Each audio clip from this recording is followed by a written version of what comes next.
Good morning all students. Shrimati Chandrawal Gupta college बासन रेवदर की online classes में आप सभी स्टूडेंट्स का हार्दिक अभिनंदन और स्वागत है। आज हम बीएड फर्स्ट ईयर का पेपर है समकालीन भारत एवं शिक्षा और यूनिट आपके फोर्थ है जेंडर विद्यालय और समाज। टॉपिक है जेंडर समानता के विकास में विधायिका या कानून की भूमिका, जिसमें हमने पिछले वीडियो में प्रस्तावना पढ़ी। अब हम पढ़ेंगे इसके कुछ पॉइंट्स, जिस पॉइंट्स में मैं आज आपके लिए लेकर आई हूँ 3 पॉइंट्स लेकर आई हूँ। जिसमें फर्स्ट है समता का अधिकार।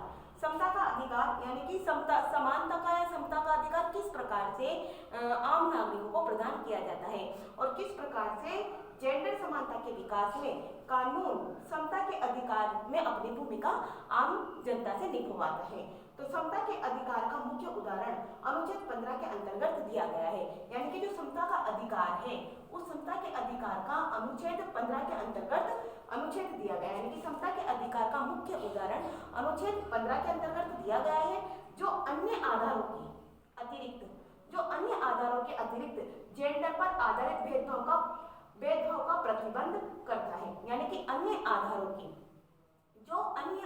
के अतिरिक्त अन्य जो आधार हैं उनमें जेंडर पर आधारित भेदभाव को ये क्या करता है, प्रतिबद्ध करता है। साथ में ये है कि गैर भेदभाव के सामान्य नियम का विशिष्ट उदाहरण, यानी कि इसी के साथ गैर भेदभाव के सामान्य नियम का विशिष्ट उदाहरण अनुच्छेद 15(2) में दिया गया है। यानी कि गैर भेदभाव के सामान्य नियम का कुछ विशिष्ट उदाहरण होते हैं जो अनुच्छेद 15(2) के अंतर्गत दिया गया है।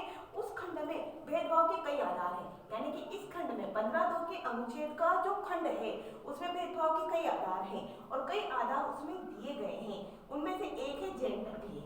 यानी कि जो अनुच्छेद 15(2) है गैर भेदभाव के सामान्य नियम का विशिष्ट उदाहरण का अनुच्छेद 15(2), उसमें भेदभाव के कई आधार तो दिए गए हैं लेकिन उसमें जेंडर भी एक है।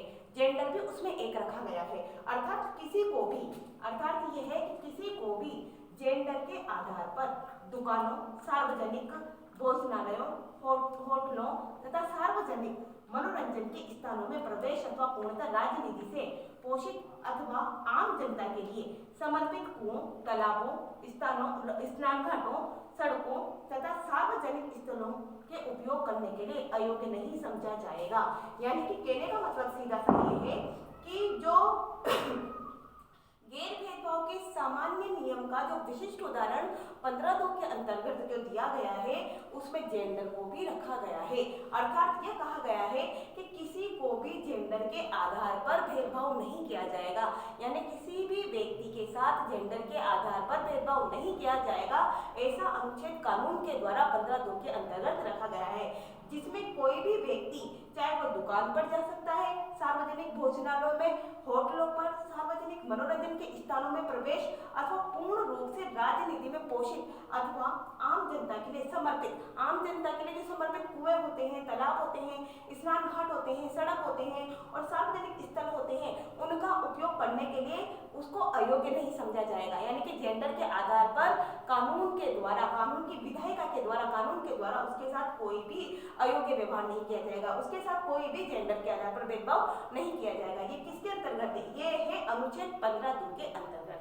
नेक्स्ट इसी के अंतर्गत सेकंड पॉइंट है आपका समान वेतन का उपबंध। यानी समान वेतन के उपबंध से तात्पर्य यह है कि किसी संस्था में यदि समान रूप से 2 डिग्रीधारी व्यक्ति काम कर रहे हैं तो उन दोनों को समान वेतन उनको प्रदान किया जाए। तो इसमें समान वेतन का उपबंध है कि पुरुषों तथा महिलाओं दोनों के लिए संविधान का अनुच्छेद 39(घ) समान कार्य करने के लिए समान वेतन दिए जाने का उपबंध करता है। यानी कि यदि किसी संस्थान में कोई स्त्री और पुरुष समान रूप से कार्य कर रहे हैं और समान रूप से कार्य करते हुए उन्हें संविधान के अनुच्छेद 39(घ) के अंतर्गत समान कार्य के लिए समान वेतन दिए जाने का उपबंध करता है। यानी कि समान रूप से उनको पगार दी जाए। क्यों? क्योंकि दोनों ही स्त्री और पुरुष समान रूप से एक ही संस्थान में काम कर रहे हैं तो दोनों को समान रूप से पे करने का, दोनों को समान रूप से वेतन लेने का अधिकार होता है। इस अनुच्छेद के निर्देशों के अनुसार, यानी कि इस अनुच्छेद के निर्देशों के अनुपालन में संसद ने समान पारिश्रमिक अधिनियम 1976 पारित किया था। यानी कि इस अनुच्छेद के निर्देशों के अनुपालन में, यानी कि जो इस अनुच्छेद के निर्देशों का पालन करता है या अनुपालन करने के लिए संसद ने क्या किया है, संसद ने समान पारिश्रमिक अधिनियम बनाया था।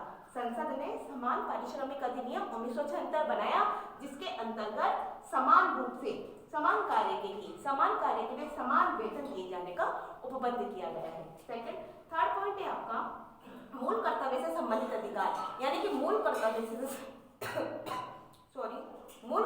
संबंधित अधिकार कौन कौन से होते हैं। तो संविधान के अनुच्छेद 51 का ऑर्डर जो मूल कर्तव्यों से संबंधित है, यानी कि संविधान का जो अनुच्छेद 51 का ऑर्डर मूल कर्तव्यों से संबंधित होता है। संविधान का अनुच्छेद 51 का ऑर्डर मूल कर्तव्यों से संबंधित होता है, मूल कर्तव्यों से ही संबंधित होता है। भारत के प्रत्येक नागरिक पर यह कर्तव्य अधिरोपित करता है, यानी कि भारत के प्रत्येक नागरिक पर यह कर्तव्य अधिरोपित करता है कि वे ऐसी प्रथाओं का त्याग करें जो स्त्रियों के सम्मान के विरुद्ध हैं। यानी कि संविधान का अनुच्छेद 51 क और घ जो मूल कर्तव्य से संबंधित होता है, और मूल कर्तव्य से संबंधित होने के लिए भारत का जो प्रत्येक नागरिक है उस पर यह कर्तव्य आरोपित करता है, अधिरोपित करता है।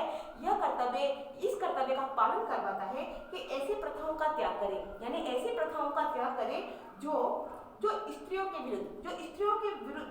सम्मान के विरुद्ध हो, यानी कि ऐसी प्रथाओं का त्याग करें जो स्त्रियों का सम्मान नहीं कर रहा, उनका विरोध कर रहा। तो ऐसी प्रथाओं का त्याग करने का अनुच्छेद 51 का ऑर्डर बनाया गया।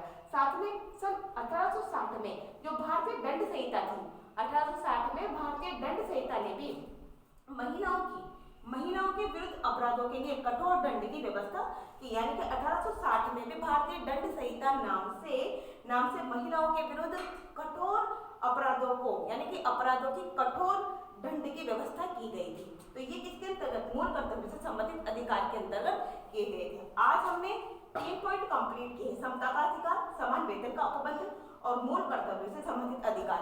ये 3 पॉइंट हमारे जेंडर समानता के विकास में कानूनी अभिधायिका की भूमिका के अंतर्गत कंप्लीट हुए। नेक्स्ट पॉइंट हम नेक्स्ट वीडियो में पढ़ेंगे।